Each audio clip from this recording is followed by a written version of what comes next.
Hana is a hard-working, newly widowed woman. In the opening scene, we see her preparing for something. It is clear that she's awaiting some special guests. All the best cutlery is on the table, and the food is on the pot when the first guest arrives. It is Hana's son, Ivan, and his family, Katerina and Ivanic. They have a simple and ordinary conversation, in which Ivan starts out by saying that it is cold there as always. Then Hana's other son, Petr, comes in with his wife Vera and 2 daughters. Petr seems to be much more compassionate and much less restricted than Ivan. On the dinner table, the difference between them is that much more evident. Ivan doesn't like to be uncomfortable, and he unconsciously tries to make this afternoon about him, but Petr doesn't let him do that. Their children seem to be extremely different as well. Petr's daughters are much more disciplined than Ivanic, who doesn't join the family. Eventually, Katerina is the one bringing him to the table, and Petr is the one taking the phone off of him. All in all, Ivanic's parents seem to be spineless. Soon, however, Ivan starts talking about an unusual matter. He proposes the idea of selling this house, even though it is extremely unlikely that nobody is willing to do so. Petr immediately rejects this idea, saying that this house is the only thing that holds this family together. The disagreement is so uncomfortable that Hana abruptly stands up and goes to add some coal to the heater. After that, she returns to the kitchen where Ivan is, and the latter now reveals his true identity at last. With a sly smile, he mentions how poorly Petr's family is dressed, and how much of his mother's debt he hasn't paid off yet.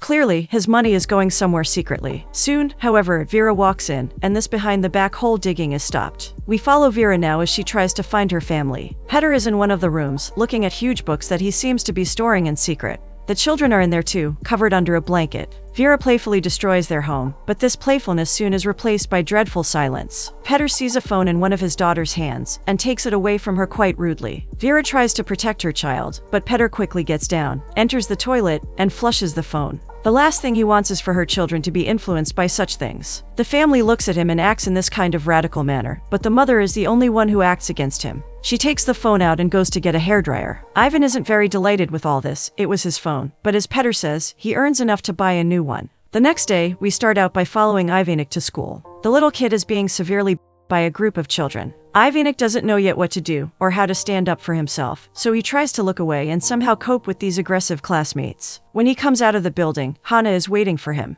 They walk by an outdoor plant market near a lake in the next scene, when Hana gets too interested in some spruce breeds. Eventually she looks around to see Ivanic, but the kid is nowhere to be seen. Struck by fear, Hana quickly starts looking for him. Suddenly, when she reaches the shore, a group of half-people run out from a nearby building and start getting into the freezing water one by one. Hana asks one of them if he has seen any young boys around, but unfortunately, no one has spotted Ivanic. Hana is in a dire situation, but still, the way even the old people just swim in this chilly water seems impossible. Eventually Hana finds Ivanic, who chooses not to speak about anything at all. And so, the grandmother follows him along the shoreline, trying to understand what is going on with him. But before Ivanic finds the words, they see an old man struggling in the water. There is no time to wait for other men in the water, so Hana gets down to help him out. She courageously gets in the water and saves him. Soon other swimmers come, and together, they drag the man out of the water and onto the shore. They soon get him into their bus, and we are introduced to some extremely interesting characters. While Hana follows some women to get changed, Ivanic stays with the men. They are all for physical activity. The old man that was drowning just now is Brona. He is urged to box for a little while to feel better, and he automatically follows this advice, even though he feels terrible and gasps for air. They even have a chicken on the bus. Meanwhile, there is a little more gloom where Hana is. She tells the lady that she has to go soon to prepare a meal for his sons, but the lady says something really cruel, that all Hana has to do is perish. She finds Ivanic outside with the men, playing football. She tries to get him out of there and says goodbye to all.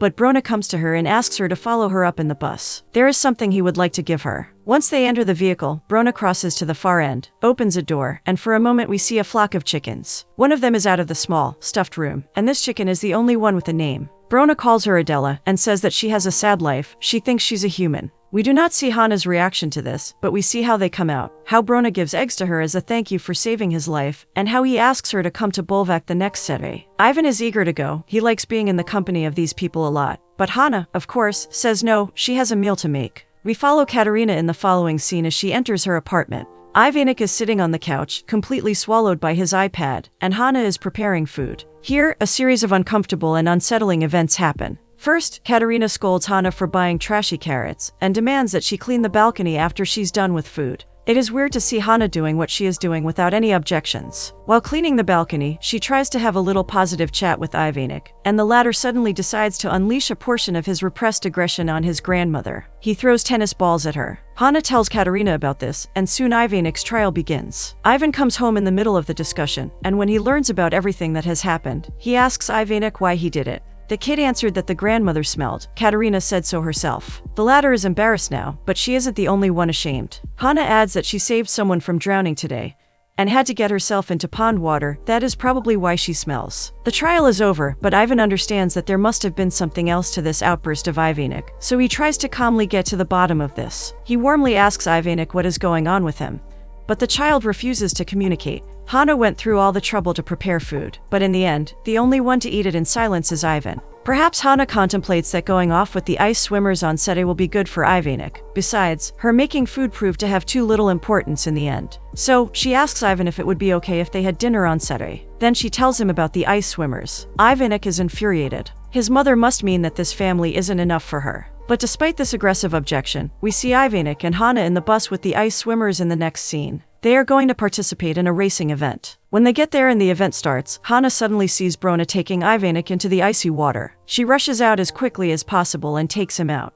Brona remains calm. He even suggests that Hana follow him into the water too, but the latter doesn't pay attention to his remarks. If Ivanic catches a cold here, this will be the last time they go out together. In the next scene, when Hana warms Ivanic's feet, Brona is urged to take it slow this time. It seems that he has decided to participate in the 1-kilometer race. He should go for 500 meters this time, but the old man is relentless. And so he goes for it, and once he swims through the first half of the race, he starts drowning. And so he doesn't manage to finish the race, but he still finds a way to feel extreme joy this morning. He approaches the man who announces the winners and whispers something in his ears. Immediately, the man announces one more winner today, Ivanic, who got into the icy water for the first time. Ivanic is surprised and amazed. Perhaps it is even the case that he's being rewarded for something he has done well. This is clearly a huge moment for him. He's got a medal. When they get back home, however, the cheery atmosphere is quickly replaced by a gloomy one. The parents are quiet and heavy. After some dry small talk, Ivanic runs to his father and shows him the medal. For a moment, we see a glimpse of pride and joy in Ivan's eyes, but Katerina immediately interferes. This is a catastrophe. Ivanic has an extremely weak body. He cannot take cold water like this. He might catch pneumonia. He might lose his life. Infuriated, she grabs Ivanic and storms off. Ivan then approaches his mother and ambiguously thanks her. Hana takes his thank you as a genuine expression of gratitude and hope that her son is still a good man. But as she goes into the steamy room, we can see that her mind is occupied with something else too, something much more important.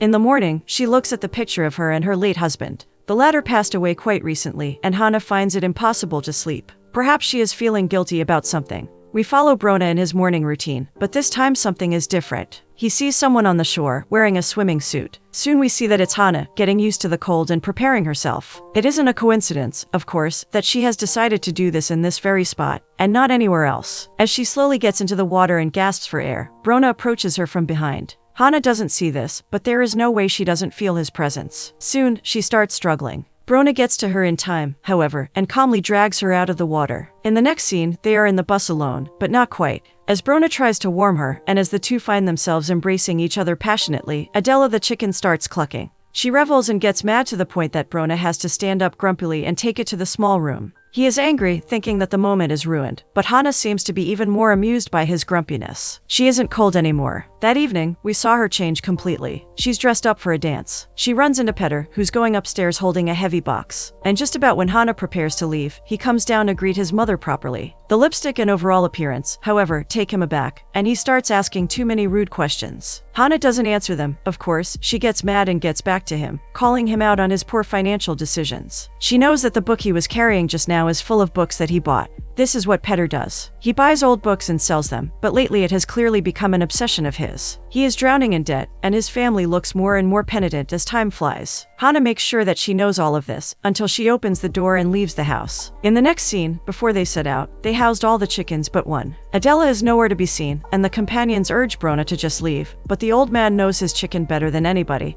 He knows that the bird is just jealous and angry that she's not going to the dances. Hana and Brona are slow dancing in the following scene. Hana seems to be a little restricted but excited too, just as if she were at a prom night. Outside, snow starts, and once Brona sees it, he suggests that they go outside. There, they kiss for the first time. This is a feeling that both lack drastically. Brona walks Hana to her house, and there is nothing that would indicate whether he is willing to stay over or not. But suddenly, Hana sees smoke coming from the house, and so they rush inside and take care of it. Brona takes a shower while Hana prepares sandwiches. She offers him wine too, but Brona doesn't want any of it. He has had enough wine today. Saying that, he gets closer to her. For a moment, Hana is hasty. They do not know each other yet, but Brona assures her that he has known her his entire life. This is how one feels when one is in love. And with that, they get into bed. The next morning, Brona guides her into the freezing water and teaches her how to react to the extreme temperatures. Hana follows all his pointers. She trusts him with her life. A short time later, Hana's birthday comes. The entire family is gathered at her house. After the song, Petter is the first one to give her a present. It is a book, of course, and it involves a memory of his late father. Ivan has a present too, but before he can hand it out, Brona rings the bell.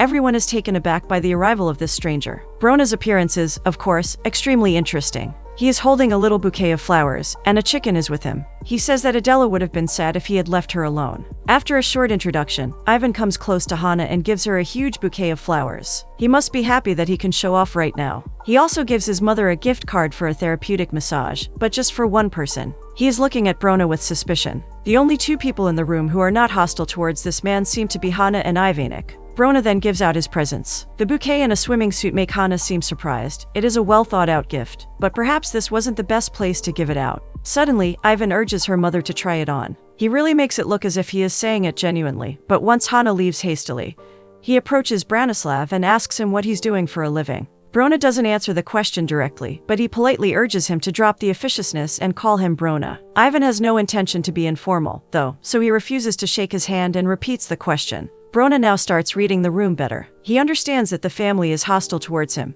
but nevertheless, he must remain calm. And so, he tells Ivan that he takes care of the docks. He is an ice swimmer. A short time later, Hana comes out wearing the swimsuit. For some reason, Ivan decides now to start acting all playful and energetic, as if he were an extremely kind-hearted family man. And since these brothers always need to be complete opposites, Petter becomes grumpy. He starts drinking, and after the photos are taken and the meal starts, it is obvious that conflict will soon break out. Hana brings in a pot full of delicious-smelling stew and starts serving. This simple thing, a pot, is the thing that Ivan uses to start fighting. He scolds Hana for cooking the dish in this simple and tasteless pot. Katerina follows his lead and notices that the vegetables look non-organic. It is as if they refuse to notice anything good at all. It is no wonder their kid has emotional problems. Soon all hell breaks loose, and Hana quietly keeps on seducing the stew as her two sons go at each other. Petter says that some people aren't as reachable as Ivan and Katerina, so they do not find it insulting to eat non-organic food. And Ivan fights back by saying that it isn't his fault that he became the successful one. Then, for a moment, Petter decides to yield back and says a nice word or two, and Ivan does the same.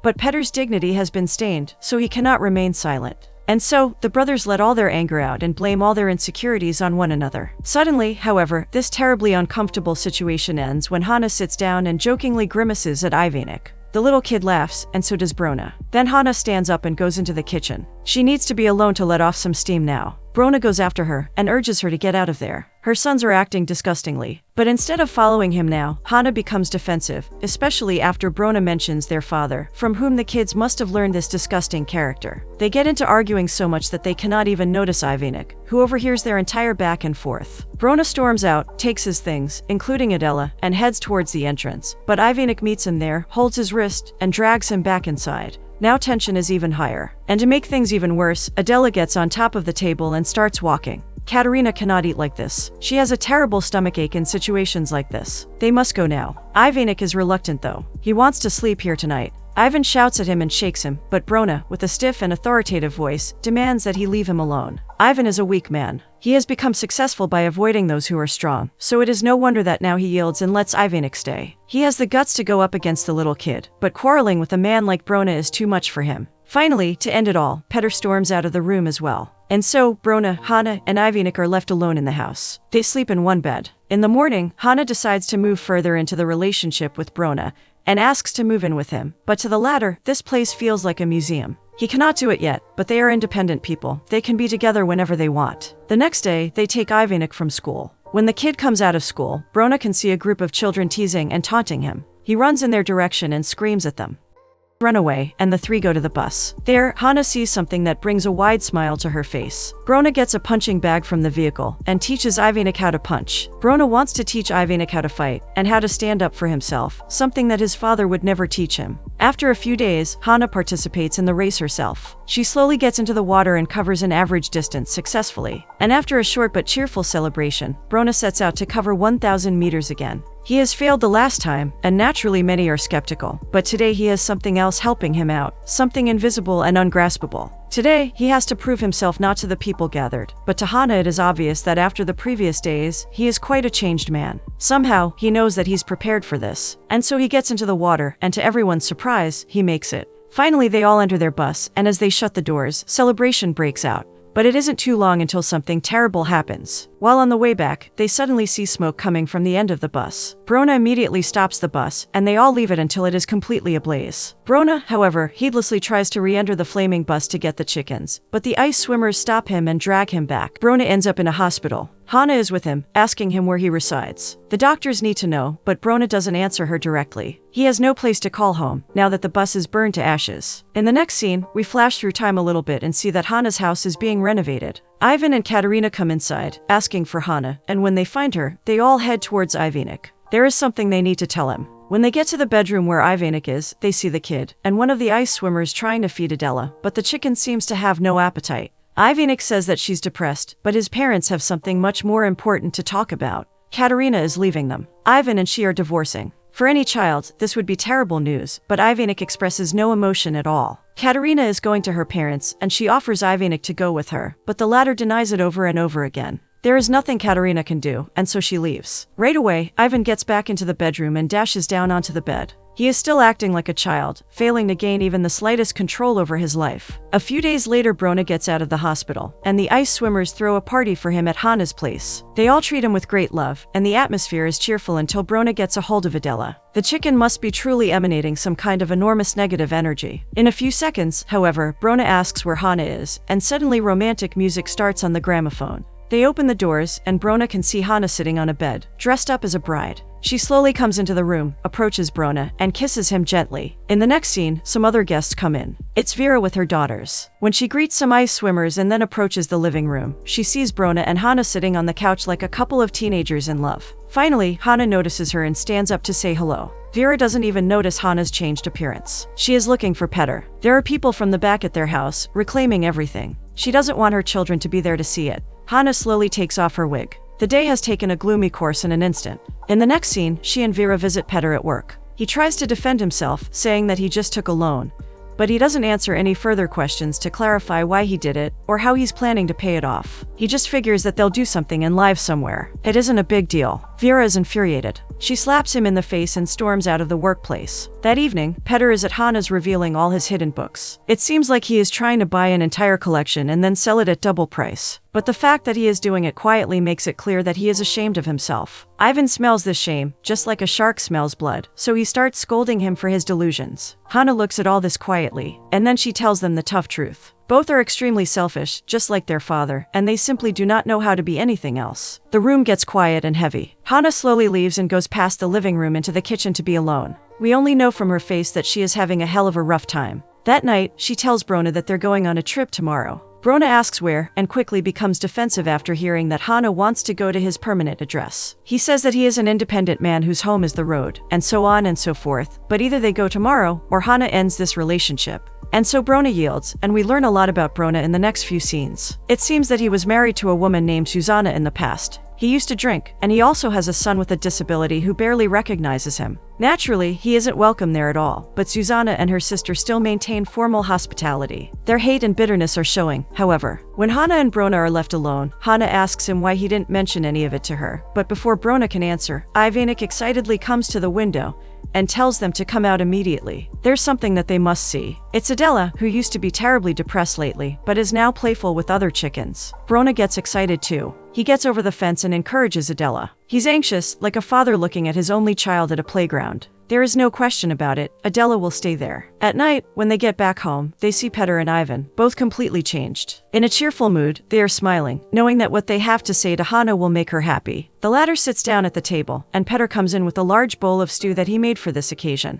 But what exactly is happening? Hana doesn't know yet. Her sons are smiling like children who studied well and got good grades, and they are waiting to tell their mother and get approval. Finally, Petter says that Vera and the girls are back home. They have reclaimed it from the bank, and it is all for Ivan. He bought Petter's collection, and even wants it to stay there in this house. It is wonderful to see the brothers like this. But instead of getting up and embracing both, Hana says that the books cannot stay there. She and Brona are going to sell this place and move somewhere else. It seems to be news to everybody, including Brona. He is sitting quietly at the table. So far, he hasn't said anything at all. Suddenly, Hana stands up and goes into the heating room. Ivanic goes after him, and then Brona too. While Ivanic adds coal to the heater, Hana and Brona urge him to do so with his father. He needs him. The kid is reluctant at first, but finally he drops the shovel and boxes with Brona. It's clear this is his way to say goodbye. Meanwhile, the brothers prepare to leave. Their car has already crossed the gates when suddenly Ivan sees the main door of the house open. He stops the car and gets out to see Ivanic coming to him. The separation is over. The father and the son are back together. When Brona and Hana are left alone, they clear out the table and get into the kitchen. Brona still hasn't said anything to this point, and it gets more and more obvious that he has something very important and tough to say. Hana fails to notice this. She goes on and on, dreaming about living in a sunny and warm apartment somewhere in the city with Brona, instead of here in this cold house. But suddenly, Brona breaks the ice and says whatever's on his mind. He has decided to go back to live with his son. This is where he belongs. And so, all of those who were important to Hana eventually find their homely places to belong, their peace and harmony, and the meaning of their lives. While Hana, after giving all her warmth to everyone, will stay alone in her chilly house. That is the destiny of the Ice Mother.